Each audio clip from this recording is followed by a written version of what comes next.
Se o Filho vos libertar, verdadeiramente sereis livres. Há uma liberdade em Cristo Jesus. Há uma liberdade. Jesus nos chamou para nós sermos livres. Podemos também entender que essa liberdade também é uma felicidade. Jesus nos chamou para sermos felizes. Não há erro nenhum em você entender que Jesus nos chamou para a felicidade, porque de fato Ele nos chamou. Apesar de que durante a nossa caminhada nós venhamos a ter momentos de dificuldade, Jesus nos chamou para sermos felizes. E aí é que está o problema.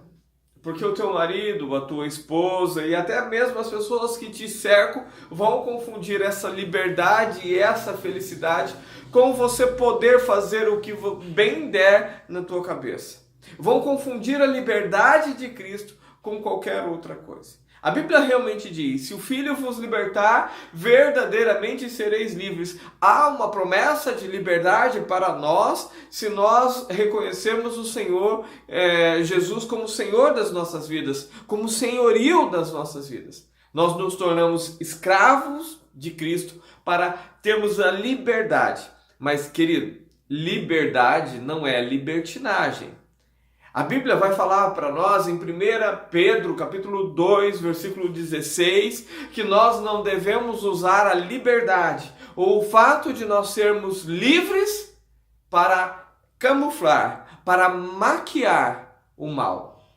Não use da tua liberdade para você fazer o mal a outras pessoas.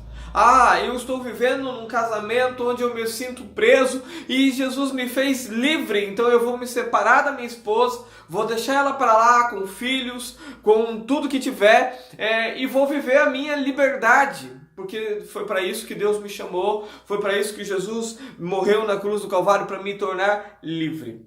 Mas entenda, a liberdade não é libertinagem. A liberdade é o fato de você não estar preso àquilo que te puxa para baixo.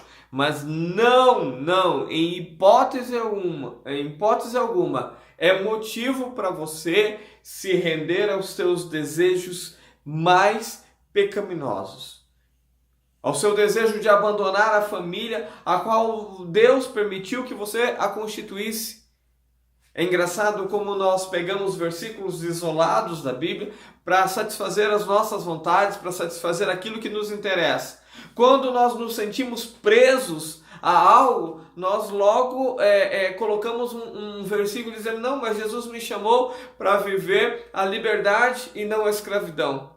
Mas é engraçado que quando é para nós olharmos para a responsabilidade que nós temos sobre as nossas famílias, nós não enxergamos o texto de 1 Timóteo capítulo 5, versículo 8, onde vai dizer que aquele que não cuida dos seus e principalmente os da sua família, ele nega a fé.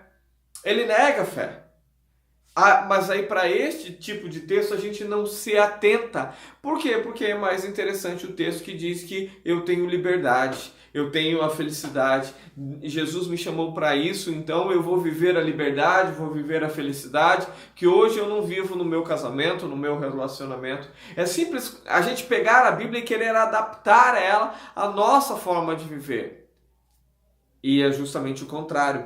Nós temos que adaptar a nossa forma de viver aquilo que a Bíblia diz. Se a Bíblia diz pode, então ok, eu vou fazer. Se a Bíblia diz não pode, então eu não vou fazer.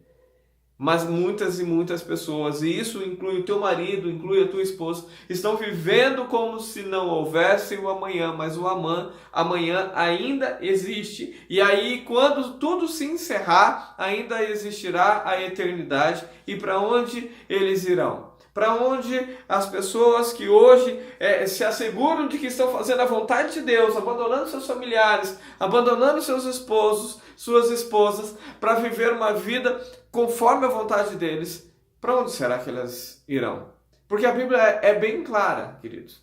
Nós temos sim liberdade em Deus. Deus quer que nós sejamos felizes, mas a nossa liberdade não pode machucar outra pessoa. A nossa felicidade jamais vai machucar outra pessoa. Porque a partir do momento em que eu escolho a minha felicidade ao desfavor da felicidade do outro, eu não amo o meu próximo. E aí a Bíblia vai dizer lá em João, 1 João, Como que é que eu poderei amar ao Senhor se eu não amo a quem está do meu lado? Como é que eu posso servir a Deus se eu não amo o meu vizinho, se eu não amo a minha vizinha, se eu não amo o meu marido ou a minha esposa, se eu não amo os meus filhos, se eu não me preocupo com o bem-estar da minha família, se eu não me preocupo que os meus filhos sentirão a minha falta se eu não estiver em casa?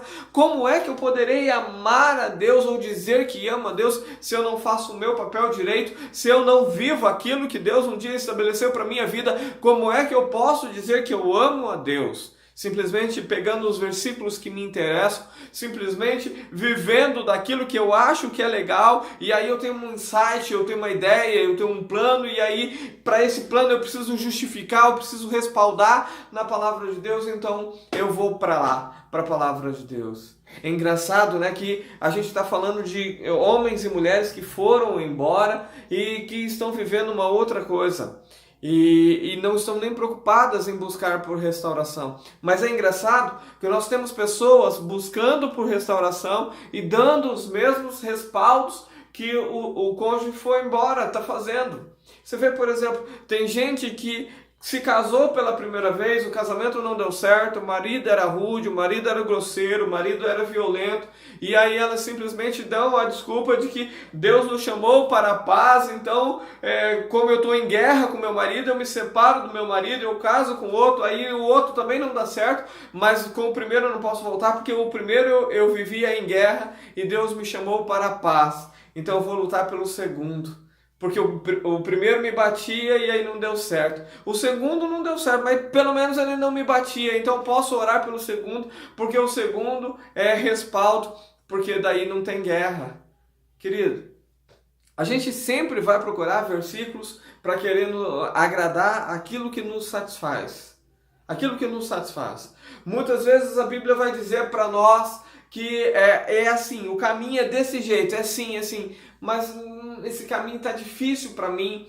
Aí a gente pega um versículo como o de Marcos, que diz que os sinais seguirão os que creem, né? E o texto não é os sinais, mas as pessoas mudam até isso, né? A Bíblia vai dizer estes sinais, e aí logo em sequência tem uma lista de sinal, não é qualquer sinal, mas aí as pessoas, por não gostarem do que a Bíblia está dizendo, as pessoas vão dizer, não, é por sinal, e aí elas vão seguir pessoas, vão ir atrás de pessoas que lhe mostrem um sinal de que o que está escrito na Bíblia pode ser desviado um pouquinho, pode ser alterado um pouquinho, pode se ajustar um pouquinho, e aí para elas poderem viver aquilo que lhes interessa.